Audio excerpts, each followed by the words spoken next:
Hello and welcome back to the RevOps Show. We have a very special episode today as we welcome our first ever guest, Matt Dixon, to the show. Matt is a founding partner at DCM Insights, but you may know him more for being the Wall Street Journal best-selling co-author of The Challenger Sale, a book that Doug uses and discusses quite frequently. Doug sat down with Matt while I was out to discuss information and insights from the Challenger Sale, the Challenger Customer, and some other books to really showcase what sellers are going through today. It's a great episode, and Matt even uses juice for the squeeze, so don't miss that part. So let's get into it.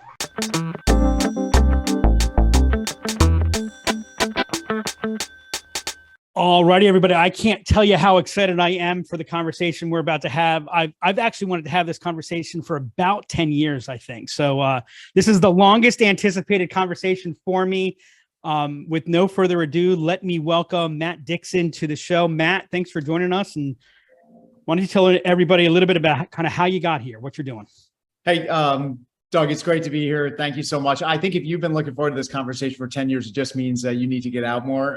But I'm happy. That's a fair statement, by the way. That is absolutely true. It's great to be with you. Thank you for the invitation. Tell everybody a little bit about the new book, about JOLT. Yep. And I'm curious, how much do you view it as, and I've seen some people talking about it as a kind of a continuation, that next thing in the whole Challenger Sale, Challenger Customer element. How much of it is a continuation? How much do you see of it as kind of just a new look at? Yeah, that's a great question. I think they, maybe I would say it's not like purposefully a prequel or a sequel or a chapter in the story. You know, what we've tried to do, and I know you know the previous work very well, Doug, but what we've tried to do is kind of focus on what is the customer buying behavior challenge that is, you know, got salespeople got their backs up against the wall at any given time. And what we found is that's evolved over time. So Challenger, as you know, which we wrote more than a decade ago now, which makes me feel really old.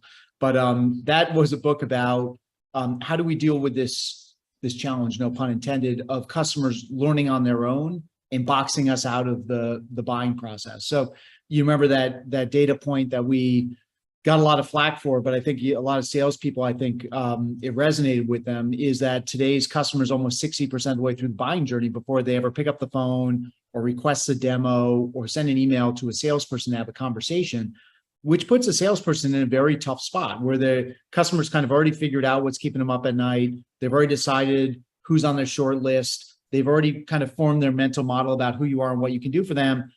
And now they're forcing you to compete on price. So all those things you were taught to do as a salesperson, to go in and diagnose needs and talk about your value prop and, you know, position yourself relative to your competitors, that time is kind of come and gone, but you weren't there to influence that learning journey. So Challenger was a book about that. Then Challenger Customer was about a second problem we surfaced in the research, which is this problem of consensus buying, which I'll say I actually think has gotten a lot worse over the past couple of years. I mean, Zoom, like think about the Zoom sales call, right? There is zero cost to a customer inviting like everybody in their organization to a demo, to a pitch call, because, you know, again, you don't have to fly anybody in. And now suddenly you've got like cats, dogs, and bicycles, everyone wanting to weigh in on the purchase decision. So that was a story about how do we navigate that morass of consensus buying. The problem that the JOLT effect is about a problem that I'd argue is always been around, but I think has gotten a lot worse in recent years. And I would argue is going to get worse moving forward, especially through the coming years if we have a downturn here, just even in the next couple of years. And this is the problem of no decision. So it's the customer who goes through the entire buying process and then chooses to do nothing, right? So they often express their intent to move forward. They agree that they should abandon their status quo. They agree that what they're doing today is suboptimal. They agree that your solution is a far superior alternative. And they agree that you know, the resource requirement, the investment is worth, you know, it's worth it to get from A to B, but then they still do nothing. And you know, think about the time that consumes from the average salesperson. If you're a manager for your team, if you're a CRO or a CSO for your organization, we found that anywhere between 40 and 60% of all deals are lost to no decision. And so, and again, we could talk about this in a little bit more detail as we get into the discussion here, but I think this is a problem that is going to get worse in the next couple of years because the things that drive what we talk about in the book, customer indecision, get worse when the pressure is high for the customer. And the pressure is going to get high for the customer as cash is king, as budgets are scrutinized, as big capital expenditures are, really, there's a lot of arm wrestling and wailing and gnashing of teeth about whether to make those on the customer side. And that's just going to be a function of the downturn. But I think there's secular trends that are making this problem of no decision likely worse for the average salesperson moving forward. So it's a book about why do customers choose to do nothing? What would motivate somebody to do nothing after investing all of their own time to go through a buying process and a sales process with a salesperson? And then what do the best salespeople do to avoid that happening to them? I think it is sort of a chapter, maybe in a long series of buying, problems or sales problems that we've uncovered. And I'm sure it's not the last one we'll uncover. So. Well, yeah, I mean, the thing that ties it all together is and I love your approach to the research, which is you kind of go in and you dig in and you let the patterns emerge. I find, far too often, we go in with a hypothesis, what would you like the data to prove? But the thing that I think you really, where JOLT takes, gives a tremendous insight is, this whole, lost to no one, lost to no action, not particularly new. It's become more prevalent. Certainly it's getting bigger, but it's been attributed to status quo bias. It's been attributed to, it's just easier not to make a change. And your point, if I understand it correctly, is every element says, yes, we know we need to do something differently. Yes, you're the superior alternative. Yes, we see the ROI. Yes, we see. And so not only are you wasting, it's a different phenomenon. You're wasting the resources. You're killing your forecasting because at least the status quo bias might show itself differently. So talk about that element, because I know that's a central thesis that we're doing the wrong things. Indecision versus status quo bias. You nailed it. So just for the listeners, here's what we're talking about is, when we take data and just to take a step back, maybe Doug, is what was interesting about this study, unlike Challenger and Challenger Customer, is we use kind of a, if you will, a modern approach to sales research. So, I think back in March of 2020, when we're all learning to bake sourdough bread and we're watching Tiger King and all that, the good times, right? Good times, that's right. Ted McKenna, my co-author, and I had this kind of epiphany, which was that the world of sales, which I think was on a slow march to becoming more virtual, over time. So more of the sale was done via Zoom or Teams or WebEx or what have you. But, the really important calls, the really important meetings still happen in the customer's office, face to face. And then suddenly that all changed in March of 2020. And so we said, look, this is a golden opportunity, maybe a once in a lifetime opportunity to study sales in a way it had never been studied before. So we'd always been fans of Neil Rackham's work in spin selling and very envious of the fact that he was able to go and do this ethnographic research, sitting in on 30,000 plus sales calls. But with machine learning and natural language processing, we actually targeted several dozen companies. We collected 2.5 million sales calls. We transcribed all those calls, and then we used machine learning to study them. So it was a completely new and different approach to sales. Again, looking at all this data through the lens of what motivates somebody to do nothing, what do the best salespeople do to avoid it? And you hit the nail on the head before. So here's what we found. The conventional wisdom out there is when those customers who say they want to move forward start to wobble a bit, right? They start to show those signs of cold feet, which every salesperson listening to the show is very familiar with, right? The customer starts to talk themselves out of what they'd already agreed to, right? They start to waver and waffle and backpedal and straddle the fence and kind of step away from the decision and again, get cold feet. The conventional wisdom has always been in sales that you must not have put to bed the customer's status quo, right? They must still prefer what they do today, or maybe they don't prefer it, but they just see it as good enough. Or maybe you haven't fully convinced them that your solution is a far superior alternative, or maybe they don't think, if you will, the juice is worth the squeeze, right? It's not worth it, the resourcing and the time and the commitment and the energy to get from A to B.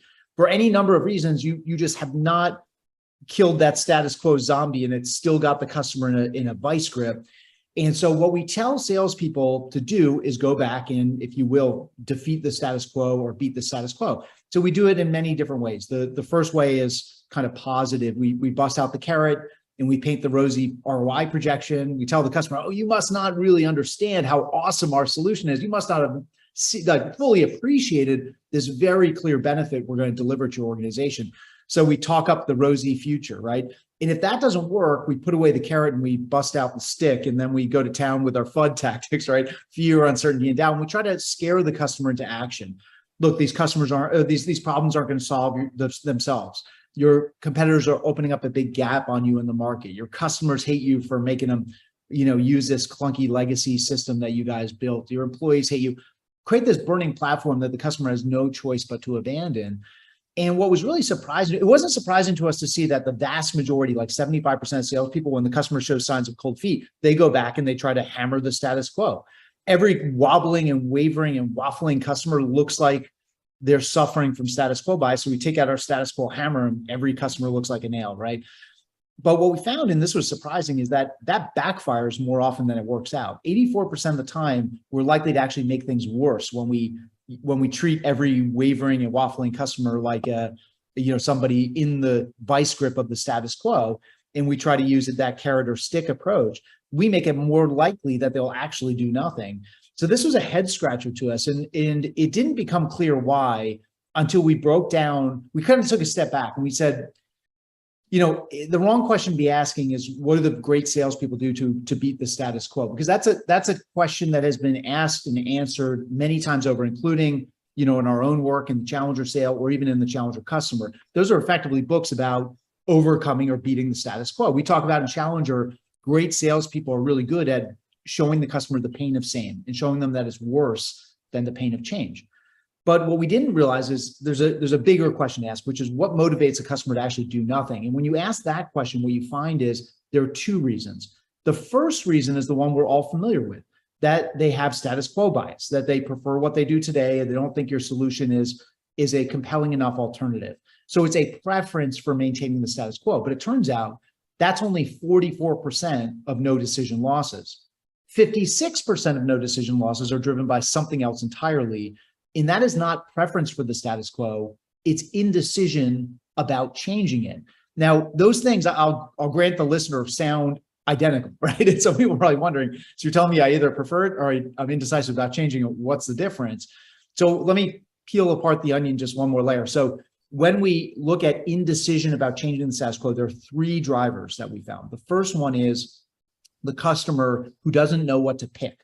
So they will grant you the status quo stinks. They will grant you that you are the superior vendor and your platform is what they want to use moving forward. They've gone on the A to B journey with you intellectually or mentally, but they don't know what version of B to pick. They don't know if it's the premium version or the basic version. They don't know if it's a 3-year contract, a 5-year contract. They don't know if they should do it themselves or layer in the professional services package. They don't know if they should have X, Y, and Z partner integration that you offer. They don't know if they should wait for this bell or whistle to come out of the product group. So they're looking at all these options we put in front of them, and they all look good. And they're afraid of picking the wrong one, and that becomes an irreversible decision in their mind. The second driver of indecision is a lack of information. So some of the listeners may be familiar with my Challenger co-author, Brent Adamson, his piece in HBR around sense making. That article and that piece really deals with this problem, which is in a world of abundant information, we as customers feel like we haven't consumed enough, like we're not savvy enough to make an informed decision. It's the next white paper that's going to reveal all the problems and show where all the bodies are buried. And so we should wait and read that too. Otherwise, buyer beware, right? We didn't do enough homework. We're not a savvy enough consumer. And then the third one is what we call outcome uncertainty. So this is the customer who feels like they just might not get what they're paying for. So yeah, the ROI on paper looks great. Your reference customers love you. The pilot was awesome. We hit all of our the benchmarks and the KPIs we're targeting, that proof of concept we ran. It looks great, but what if it goes sideways? And if it goes sideways, somebody's head's going to roll. And whose head rolls first is the person who signed the agreement, and that's me, right? So, as we talk about in the book, like nobody ever got fired for maintaining the status quo, but lots of people do get fired for trying to change it and having it backfire, blow up in their face. So if you look at those three things, I don't know what to pick, I didn't do enough homework, or I might be left holding the bag, the status quo doesn't make an appearance in any of those things. So you could easily have a customer who agrees, my status quo is suboptimal, you're the vendor I want to work with moving forward, but I don't want to pick the wrong configuration. I kind of feel like I need to do more homework and become a savvier customer or consumer here, or I have no assurance of success. This is a big leap of faith for us, for my team, for my organization, and we might be left holding the bag. And so it then helps explain why, when we treat every indecisive customer like a nail and we use our status quo hammer, and that customer is actually already bought in on leaving the status quo. You've already broken their status quo bias, but they're instead struggling with one of these other things. You actually make it worse, not better. So I'm going to give you a piece of trivia, and I'm curious if you know this or not. So let me give you the trivia first. Did you know that the word decide and the word homicide have the same Latin root, and they both mean the same thing? I did not know that. No, but you're going to tell me. The root is side, and side means to kill. And so when you're deciding, you are killing your options. Yeah, that's right. You're closing off doors, right? Yeah. Right. And so like one of the things that I've taught salespeople for decades, and yes, I do need to get out more, there's no question about that, is, salespeople go into interactions naturally with this perception that customers don't want to say yes. Prospects don't want to say yes. And so we do all these things to prevent them from saying no, if you will. But one of the things I teach them is they don't want to say no either. Yeah. Because either one of those things is closing those alternatives, if you will. And you talked a little bit in the book about, some of the stuff from Kahneman around loss aversion, around decision, system 1, system 2.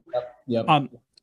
They've hooked people up to, brain MRIs, all that fun stuff, while people are making decisions. And what they find is, well, first off, from a impact standpoint, it puts your brain through, you actually use up the same number of calories as if you're doing a vigorous workout.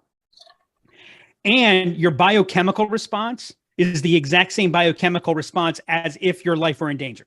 It doesn't surprise me. I mean, it's scary, right? It's hard work. And then you talked about, so we are biologically programmed to take the path of least resistance. Yep. And not making a decision is easier than making a decision. And so it manifests itself as status quo bias. Yeah. Because I'm staying with the status quo, because with the status quo, I don't make a decision. That's right. Right.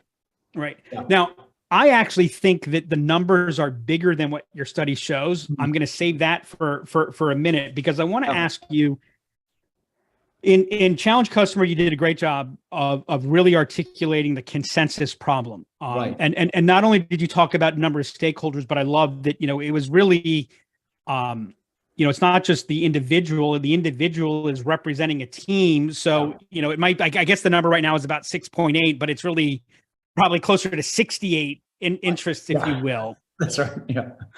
How much is indecision and this trend just a byproduct of consent? Like, how much is the consensus-driven element with indecision? Is that showing itself? I remember actually, no, I think it was in Challenge Customer where we talked about, from 1 to 2 to 3, where that fall off was because there was, you didn't bring the commonality, that center point. How much of those two phenomenon are the same? How much are they just, it's a comorbidity? So I think these things bleed together a bit, but to be true to the research, when we did the Challenger customer research, what we were looking for was who is the stakeholder that can get this dysfunctional, disorganized buying committee with all these different business units and functional areas and levels of technical users and decision makers and corporate functions like legal and procurement. Who's the person who can get them to agree to do more than the lowest common denominator? But what we were testing, if we're really true to the data, was who has the skill and will to break the status quo bias of the group, because the group left to their own devices will agree to, again, lowest common denominator stuff like stay the course, do nothing, keep using our legacy system, avoid risk, et cetera, and minimize disruption. And what we're really looking at is who's the person get the group to say, you know what, like, let's do more than that. Let's move forward. Let's choose a new path forward. So what we're studying is who has the ability to break the status quo bias of this group, which actually, again, I think in many respects kind of amplifies the status quo bias of individuals when you get all of these dysfunctional stakeholders together and they kind of pull you back to just do more of the same. Now, I think it's fair to say if I were to overlay these concepts, what I would say is even if in the challenger customer, we talk about the importance of finding your challenger customer, what we call a mobilizer, right? It's basically your twin on the customer side, the person who get that group to agree on doing something more, who can break the status quo bias of the group. And if I were to overlay this new research on that, what I would say is even your mobilizer is likely to suffer from sources of indecision.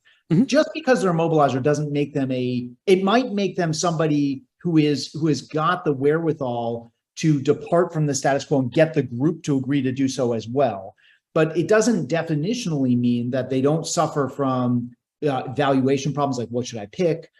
Have we done enough homework, or do we have enough assurance of success here? So they may still struggle with those sources of indecision. Then what I would say is, if you then multiply that across that buying committee, whether it's 6.8 or 68, whatever the number is today, I think the folks at Gartner say it's like in the high teens or low 20s now, which is not surprising to me.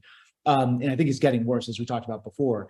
But if you think about the natural level of indecision from each of those stakeholders, so now you're dealing with two dimensions. One is these stakeholders they want to stay the course. They don't want to minimize disruption, minimize risk, save money, maintain the status quo.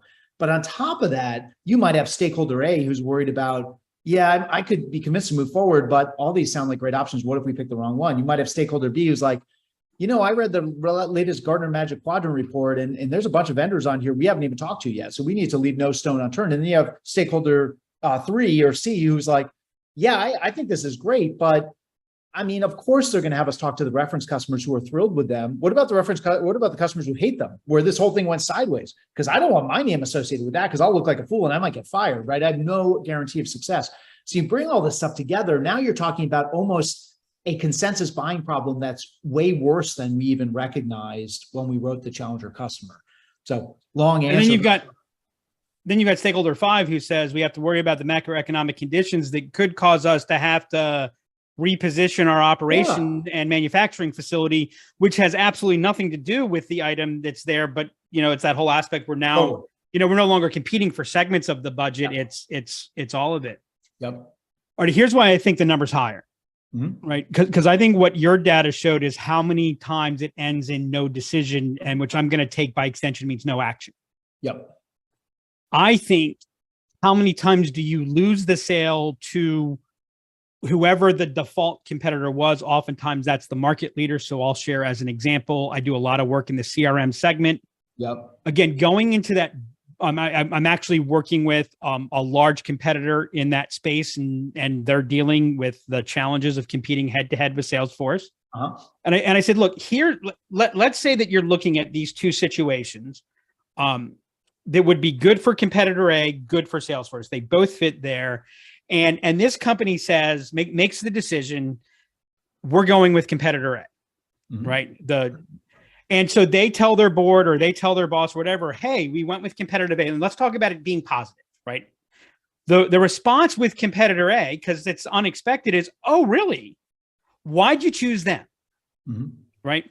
If the response is, if the choice is Salesforce, they tell the board, they tell their boss, we went with Salesforce. What's the response? Oh, okay.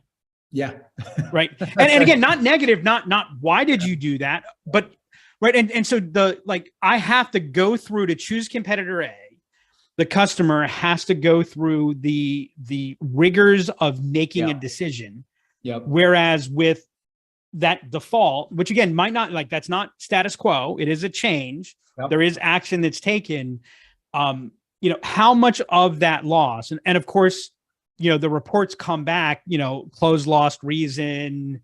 It's not, well, they didn't have to actually go through the psychological process of making a decision to select Salesforce. That never shows up in our close lost reason reports. Yeah. Am I on point? Does that fit with your model of the data, or am I projecting? It's hard to tease it out in the data, but I think your argument is really strong. Is that, look, there are differences even when you look at, so if you take the no decision, which is inaction, like losses due to inaction. And then if you look at the losses due to action, clearly a chunk of those are, we went with a competitor.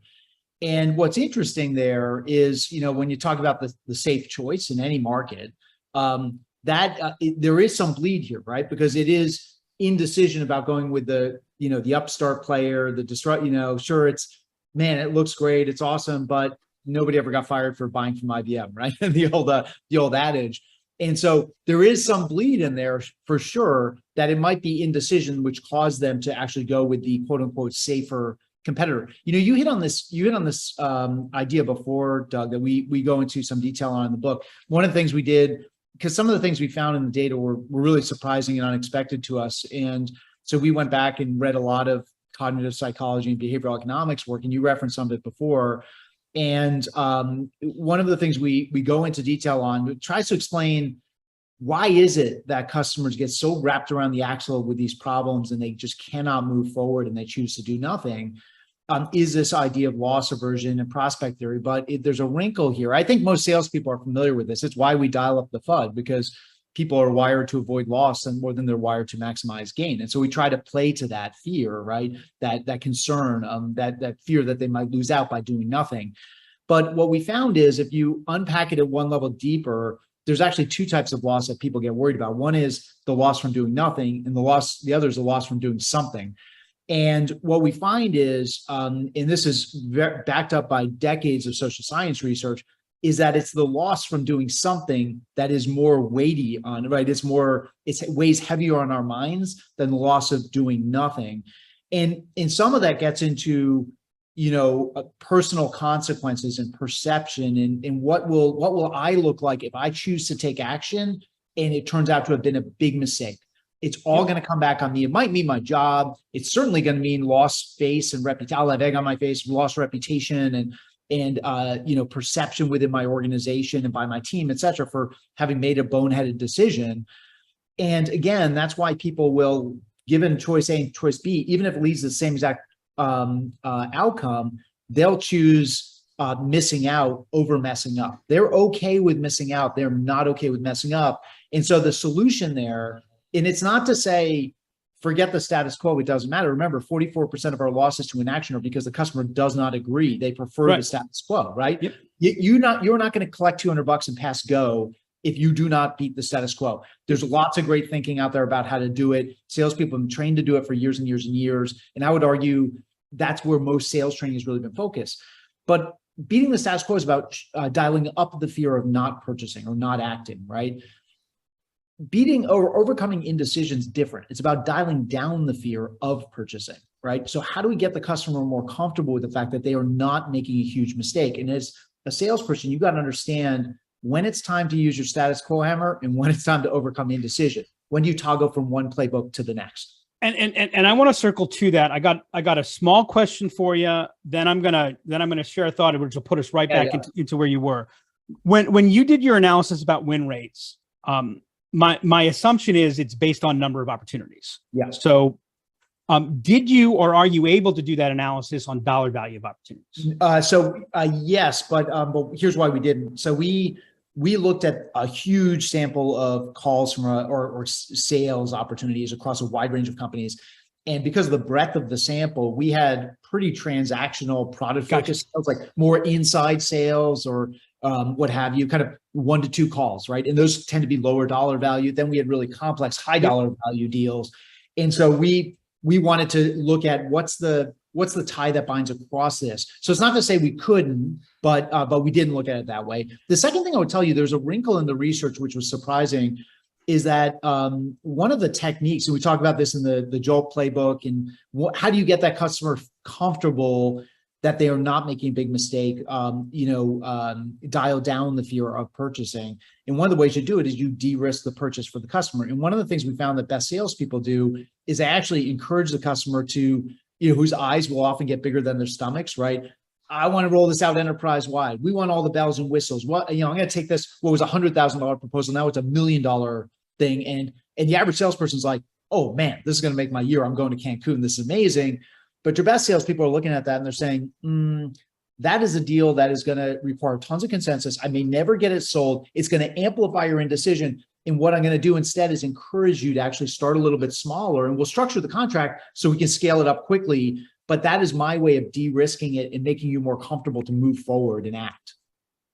I don't disagree that works, and clearly you have the data that supports it. But I am going to challenge you on another mode to that. I want to hit on something, and that's an interesting point, which now completely takes away the conversation on dollar value. I'll share thoughts with you on that just later. Just some interesting stuff we've seen in general. So when I first saw the promotion that came out that your new book was coming out, I actually took a screenshot of the back because there was something that brought so much insight.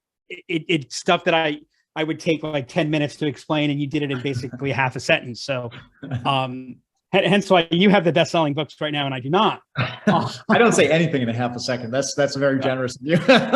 No, half a sentence in the written part. Even that. Because it completely gets wrong the primary driver behind purchase decision making. Here's the key part. Once purchase intent is established, customers no longer care about succeeding. What they really care about is not failing. Yeah. And so I have found, well, first off, I think that the entire sales paradigm gets that wrong because we still, Daniel Pink in his human sell, I forget, to sell is human. Talking about the fact he talked about the fact that today's selling is different in kind. It's not different in degree. And that's the problem that we're having because it's still the same underlying vocabulary that we're using.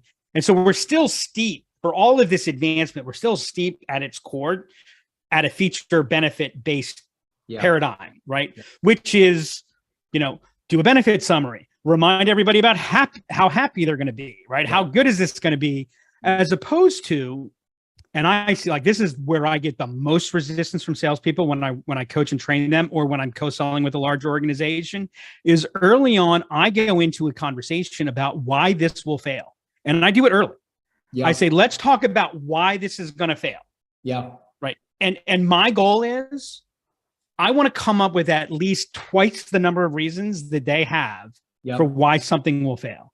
Yeah. And the reason is because I think a large part of de-risking it. And when we think about the decision, I'm going to challenge you to go into some of the behavioral research here a little bit, because I think some of it is related to overcoming the bias, but some of it is just related to the decision. We talked about it and you mentioned, hey, if this goes wrong, I could get fired. Mm-hmm. Yet we also know that the number of people, it's kind of like, razor blades and candy on Halloween. The number of people that have actually gotten fired because of one decision, probably not. I know a guy who knows a guy who knows a guy. Right. Yeah. But what it is the status quo creates a paradigm, a feeling of certainty. Status quo feels like there's no change. Yep.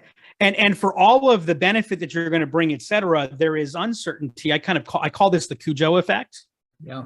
You're going, what the heck does that mean? Well, if you read the book Cujo was the scariest damn dog you've ever, you can't even think about it. Christine, same thing. Scary. First podcast where we referenced Stephen King in sales, but yes. when you saw the movie, it was the St. Bernard. Yeah. Right. And so when, the problem is when we're talking about the future and so forth, we're dealing with the imagination, which is, which expands. And so you've got uncertainty versus certainty.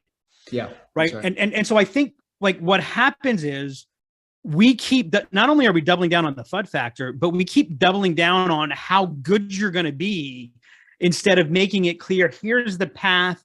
Here's how we're going to manage in case of failure.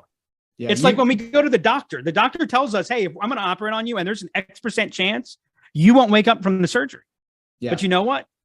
You have to do it anyways. Yeah. You've hit on a bunch of things here. So one, when I love that idea you mentioned earlier, which is going and talking about all the reasons this is going to fail. And I think there's this theme that cuts across the book. It was hard to kind of pepper this in, across. It just didn't work from a book construct perspective. But there's a chapter in there about shifting from salesperson to becoming a buyer's agent. And what does that mean? And there's this idea in there that you've hit on with this technique of surfacing failure points early on, and all the pitfalls and all the landmines. And let's get it on the table. There's a bunch of stuff going on there. One is you're overcoming what's called the agency dilemma, or the principal agent dilemma, which is this fundamental problem that, we always talk about in sales, becoming a trusted advisor. And it's kind of an overused term. It's so overused that like it's become almost meaningless for salespeople. But there's really important thinking in there, which is the trust factor. At moment one in the first interaction doesn't exist, and so you've got to build it with your customer, and you've got to show them, because of the information asymmetry that exists between the customer and the salesperson. The salesperson is always going to know more than the customer. You know all the things that could go wrong. You know all the customers that actually hate your platform. You know all the things that have blown up and all the people who got fired for buying your solution. You're not going to tell the customer about this stuff, but are you, right? Are you actually going to make explicit, look, here are all the things that could go wrong. Let's get it all on the table now. And that helps the customer see this person is not trying to dupe me. They're not trying to put one over on me. They're not trying to oversell me. It comes in different moments. One of them, as you talk about, getting those failure points on the table. But the other one, telling customers what they shouldn't buy. Hey, I know you really love this capability, but I got to tell you, it's pretty new. I don't really know that's ready for prime time. Give it a year, and then let's add it to your platform or your package, right? Or I know you're looking at the premium version, but I think the basic version, at least for year one, is going to be plenty. Let's spend your dollars elsewhere, right? There are these moments that happen in the sale, even maybe saying to the customer who's talking up benefits that for a fact your platform is not as good at, or your solution is not as good at as your competitors, saying, you know what? That's not actually that's not our strength. That's not the core of our value prop. We can do that, but our competitors are actually a lot better at that. That's where they've chosen to focus. In fact, I know people over there. I'll put you in touch with them if you'd like. Like, those are gutsy moments. Like, think of the average salesperson is not going to do what you just said, which is open that Pandora's box of failure points and get it all on the table. But when you do it, it is such a powerful moment, because now the salesperson sees you, or the customer sees you as on their side, right? That is just a phenomenal technique that, again, builds that sort of foundation of trust. And then from there, we can go and we can use some of these other behaviors, which, again, I know we'll talk about. But you said a bunch of stuff. That was only the first point, and the other ones are going to come back to me later. But there's there was a lot wrapped up in there. But I think there is this really important point that salespeople tend to overlook, which is, remember, your customer doesn't trust you in the beginning. You've got to build that. And some of it is they don't trust anything, because you're dealing with change, and change is a scary place. So here's the another technique that I take is I want to redefine risk. Mm-hmm. Right. And so, for example, I go into why will this fail? And in my why will this fail, some of it has to do with me, some of this has to do with them. Yeah. And I see one of the challenges, especially if we're talking about, dealing with bigger problems or change, is sometimes we're not going bold enough. Let's dig into, why will this fail? Okay. So this will fail because we don't allocate the right resources. This will fail. Alrighty. So if these are the reasons it'll fail, and by the way, we agree that if you don't solve this problem, you're in trouble. Yep. And if you hire us and it doesn't work, you're in trouble. So those two states, not buying from us doesn't save you from trouble, if you will. Yep. Right. And so if we were to add, so if we were to go bigger, if you will, then what we're doing is we're really hitting more on and so, like, I would fall that into that is mitigating the risk, but not in the same sense. And where I felt when I was reading JOLT Effect, and where I really wanted to push back, is it felt like everything kind of the advice there was make it smaller, make it smaller, make it smaller. And I think a lot of times it's, it's where the challenger element comes in. Yeah. Making a decision is scary. Standing into that to help lead them to the decision. Thoughts on that? It's a good contrast, right? Because I think, one of the things we talk about in challengers, if the B state, we're trying to get the customer from A to B, from their status quo to the new way forward. And if the B state kind of feels like a variation on the A state, like, what's the point, right? If it's not big enough, if it's not going to put a big enough dent, if it's not going to lay waste to the A state and put us on a totally different path. So if you do have to paint a pretty big vision, it's got to be a head snapping vision. It's got to be bold, and so I think that's true when beating the status quo.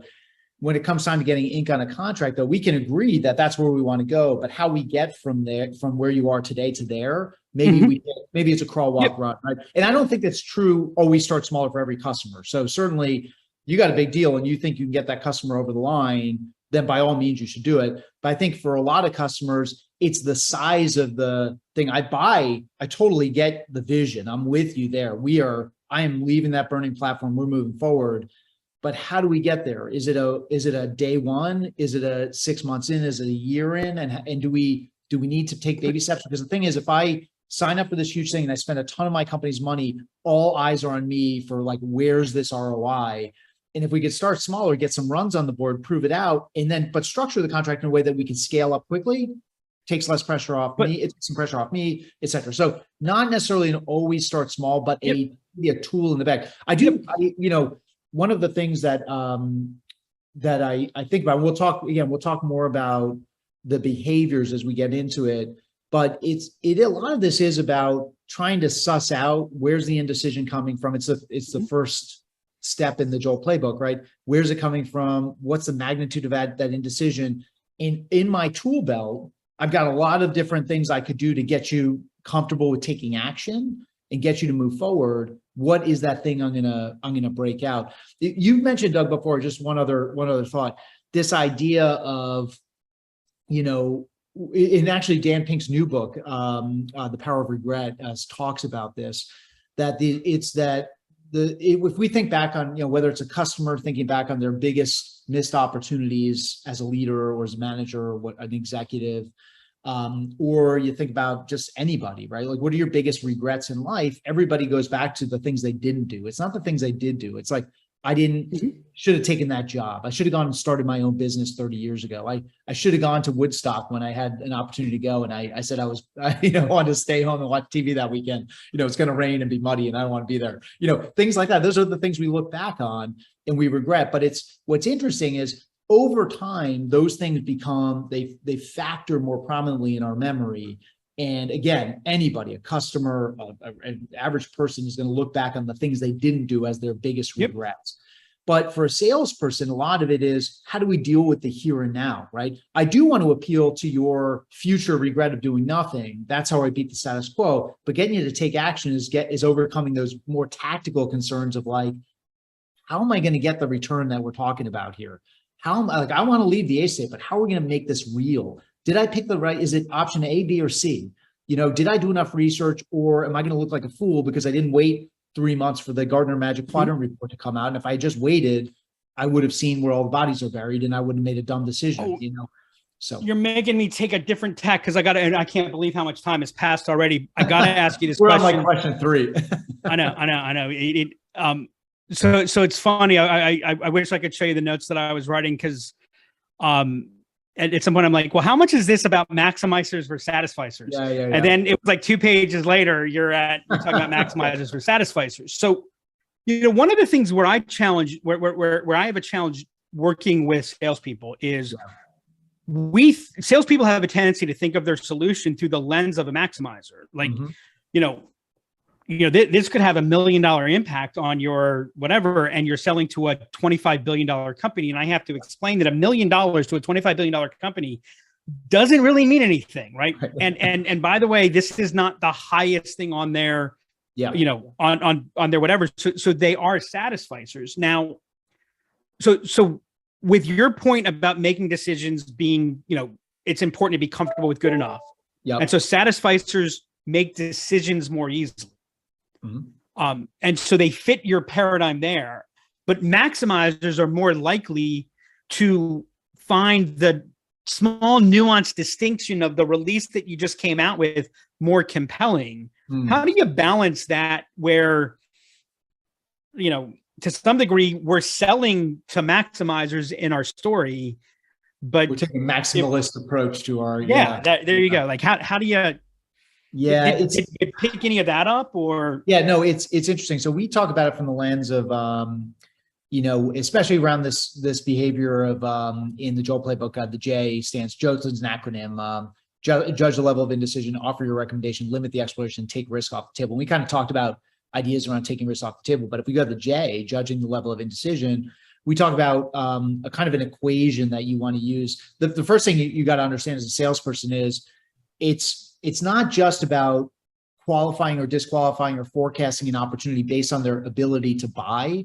There are lots of opportunities that look great on paper, right? Great use case fit, attractive customer economics, great target market or industry with lots of reference clients and case studies, success stories, et cetera. you got to assess your opportunity on their ability to decide as well. There are three parts of that. One is, what is the breadth of their indecision? So of those drivers of indecision we talked about, what are they worried about? Are they worried about picking the wrong thing, not having done enough homework, being left holding the bag? Usually it's some combination of those things. It's often not just one. And very infrequently is it none of those things. We found that only 13% of opportunities in our study had very decisive customers. People just didn't express any emotions or concerns about any of those things. So it's the breadth, the source of indecision. Second is the depth. So it's the customer's personal level of indecisiveness. And then the third thing is the amplifiers that tend to be contextual. So things like, for this customer, is this a bet the company kind of decision, right? Is it all eyes are on this decision? It is a career badge on the table, career defining decision, or is it an everyday routine decision? Is there time pressure, right? Do they need to spend budget dollars this year or this quarter or not? Are they feeling pressure from that perspective? Is there pressure on having made big mistakes in the past that are now weighing on this decision? So those are more contextual factors. But if we click back to those personal indecision drivers, we talk about a few of these things. Can the customer get to a decision in a structured way? Are they able to engage in what's called non-compensatory selection? Like, I can tell you, of all the attributes, the 10 attributes, these 3 are most important. These 5 are kind of important. These other ones, these other 2, totally unimportant to us. And so therefore I can look at vendors and I can say, I'm only going to talk to the vendors who absolutely crush it on those things that are most important. And then after that, I can engage in compensatory selection. Now I can start to compare, because I'm comparing apples to apples, not apples to bicycles, if that makes sense. We talk about the difference between procrastination and decision avoidance. So procrastination is, I'm going to reschedule my call that was supposed to be on Monday for Wednesday. Decision avoidance is, hey, Doug, priorities are shifting. Let's pick up this conversation again next quarter or next year, right? And then we talk about the difference between maximizers and satisficers. Maximizers, from a customer standpoint, are the difference between customers who are not happy unless your solution is best in breed at everything, right? And they will press you to defend your capabilities against your competitors on things that you are not as good at, and they won't be happy unless you can demonstrate for them you are just as good on everything. And look, there are lots of great players out there, but nobody's great at everything. Satisficer will say, okay, I will grant you that you're not as good at these things, but those are the things that are less important to us. So there's some bleed between these. Yeah. And there's an orientation of maximizer satisficer to my situation versus maximizer satisficer to how they're looking at the product. That they're, or to the solution, to your solution, not those. We forget, by the way, that you are not the solution. You are a method, right? So anyways, yeah. I want to, we're running out. I want to be respectful of your time. Because literally I could talk to you all day. Well, let's pick it up again. I'd love it. I would love it.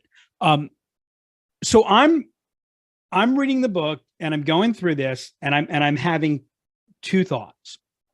The first thought is, if everyone was decisive, then we wouldn't need salespeople.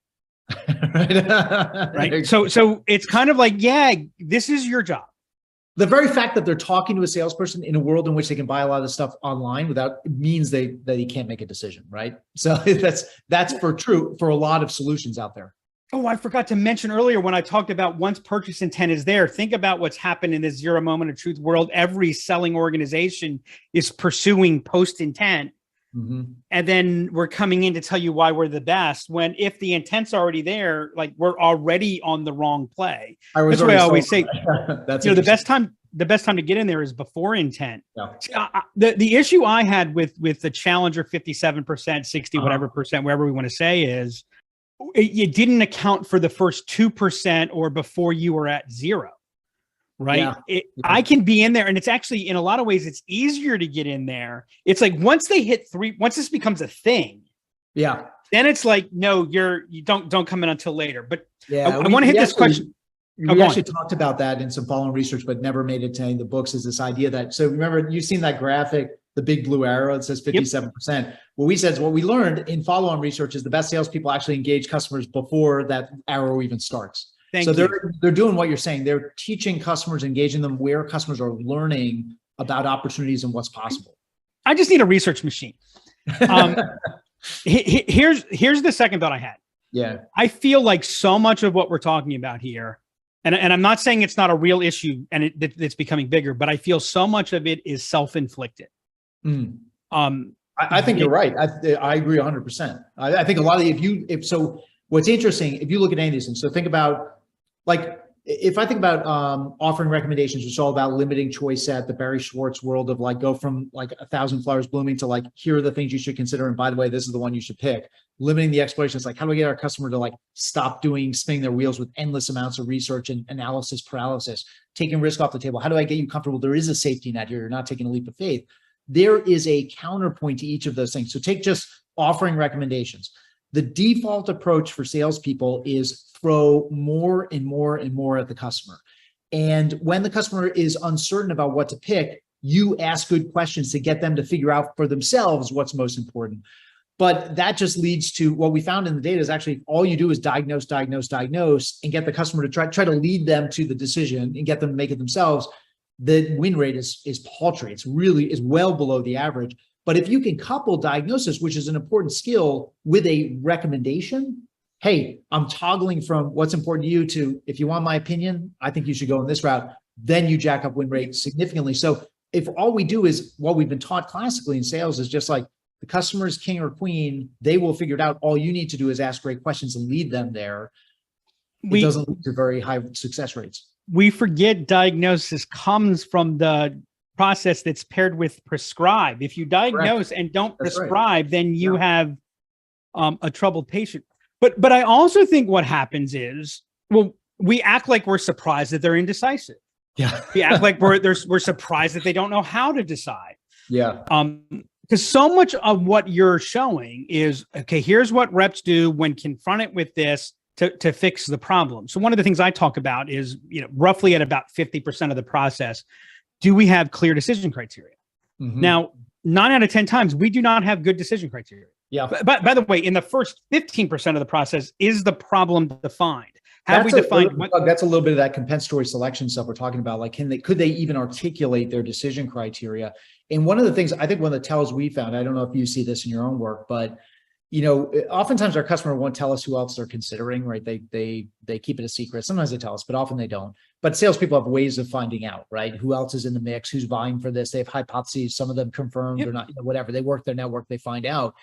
And one of the biggest tells that they don't have declared criteria is like, wait, you're talking to those guys about doing this? Like, this is like apples and Tuesday. It's like totally different. You don't even know what you want, right? Well, what I teach is both on the, have we named the problem? Uh-huh. Do we have decision criteria? It's never there, and never is an overstatement. So our job is we don't move forward until we define decision criteria. So I don't go to making recommendations or things like that. It's like, okay, we're going to define decision criteria. And more often than not, I'm the one, or the salesperson that I'm coaching is the one that's actually creating the decision criteria. Yeah. And, salespeople talk all the time about, well, if we could wire the RFP, in essence, what we're doing is we're bypassing the RFP. Mm-hmm. And so what I see happening, and I'll finish on this to get your feedback on it, is, there's the old, 3 questions that need to be answered. Why change? Why change now? Why change with you? Yep. And what's happening is we're allowing that all to be conflated to the end, right? And some of that is because the massive push on quotas and things like that. And so these decisions get conflated, which makes making the decision even harder. Yeah. Whereas if there's a clear, okay, here's the reason for change, here's what that means, this is what the decision criteria are. So we're in essence we're not de-risking the implementation, we're de-risking the decision by closing those gates off and not going, oh, well, the rep they're just looking for what the best alternative is, right? Which is the sign of it. So like, how much of this could be solved by a salesperson just implementing a stronger teaching process in the sales process? I think a lot of it, look, I think a lot of it is, like you're saying, lighting the path and guiding them to create a good and structured and de-risked decision, or getting to a de-risked place, managing through that fear. And what's so interesting about what you're talking about is some of these things, like, these are not 11th hour things. These are things that happen really early on, like getting those failure points out on the table, starting to talk about decision criteria. Even think about, like, the propensity of customers to like want to do their own research because they don't trust you to get them to the right place. So building that trust early on, establishing yourself as a subject matter expert. If you're not perceived that way, if you're just seen as a glorified admin in the eyes of the customer, they're going to do their own research because they don't think you know anything any more than they do, right? So laying that groundwork happens really early on in the sale. And so I think one of the dangers, you're hitting on something without, you didn't put it this way, but one of the things I think is really important for listeners is this idea of no decision, this idea of customer indecision is not synonymous with the thing that happens in the 11th hour where the customer hesitates, right? It may manifest then, but more likely it manifests in the very first interaction, even before then, right? When you just start engaging with that customer, you find out they don't understand their own buying criteria, right? They're not going through a structured learning process. They're showing signs of indecision. So yes, first order of business is beat the status quo, because if they don't agree that there's a reason to change and leave the status quo, you're not selling anything, right? So you got to do that. But you should start laying the groundwork for overcoming indecision from the very first interaction so that you don't end up with that balloon where it's all been squeezed out to the end. And now you've got this massive amount of indecision when you thought the deal was won. And now you've got egg on your face where you're like, well, this deal I was forecasting to close, turns out we got to kick it out 6 months because these people are nowhere near making a decision. I'll leave you with this thought because you actually just helped me a lot and you changed a paradigm for me that's going to help. So I'm going to draw an analogy here. I learned from a nutritionist that one of the reasons for overeating is that we really operate on two continuums. There's a hunger continuum, but then there's a satisfaction continuum. And so the reason that we overeat is we're not hungry, but we're not satisfied. And that's where all the psychology, et cetera, comes in. You mentioned earlier about the forecasting. I think we have a tendency that we forecast, project opportunities only through the lens of fit, solution, problem, fit, if you will, economics. Yep. What we need to do is put equal to that, and I would say parallel because they don't progress at the same times, is forecasting based on decision fit. Yes. Where are they? How ready are they to make a decision? Because the worst thing that you can do, and where I think we amplify indecision, is when you don't have clarity. And then I go, okay, Matt, so what do you want to do? And it's right. And so I like really calling that out differently. I actually think I mix that decision element into our exit criteria. Yeah. I actually think what I'm going to do is create two different exit criteria, one about, our traditional sales elements and the other being the components of decision. Yeah, I think that's really smart. And, there's a story we tell in the book about a med devices salesperson who told us the story of two different deals she was pursuing last year. She said one of them was this deal that was like off the charts, like sweet spot, like super highly scored opportunity, like huge hospital system, massive budget, they had approval, they were dissatisfied with their current vendor. We were in with the lab director or the head of ancillary, like everything, like the bank criteria were like off the chart positive. And she actually decided to walk because she picked up on, through repeated engagement with them, that they didn't know how to make the decision. They didn't have a clear decision criteria. Their eyes were bigger than their stomachs. The person she was dealing with was personally indecisive. There was a lot of pressure and eyes on this. So she decided to move it to the back of her pipeline. She didn't fire them out, from her pipeline, but she moved them to the back. So we'll keep them warm. I'll keep engaging with them, but I don't think these guys are going to make a decision anytime soon. And she got a lot of flack for it from her manager in particular. And she said, honestly, that was a year ago. I just checked in with them recently. They still aren't close to making a decision. Then she had another deal. She said, these guys were not clear fit for us. They weren't a highly scored opportunity, but I could tell from the first interaction, this person was one of those rare, very decisive run off tackle left opportunities. And she said that ended up being not the biggest deal we sold all year, but the fastest time from first visit to close of any deal we sold the entire year. And she got a lot of flack from her colleagues about like, why are you pursuing those guys? Like that's, you're dumpster diving there. And she said, no, I found a decisive customer and I'm like, go baby, let's sell. Matt, I can't believe how fast time has flown. I've loved the conversation. I've only touched on a fraction of where I wanted to go. So if you're open to picking this up again, I'd love to do it. I would love to. Yeah. Thank you so much for your time. Thank you, Doug. Thanks for having me. My pleasure. We'll talk soon. Okay. Bye now. And that's a wrap on this episode of the RevOps Show. Thank you so much, Matt, for coming and joining us on the show. If you're looking to get more insights from Matt, visit our page for details on how you can locate him in our show notes. If you enjoyed this episode, please make sure to go subscribe on Spotify and Apple Podcasts, leave us a review, and share the episode. If you have any questions you would like to ask Doug about what they went through today on the Challenger sale or anything sales or RevOps related, email me at hannah@imaginellc.com or hit us up on Twitter @demandcreator. Until next time, remember, you can't solve your upstream problems downstream.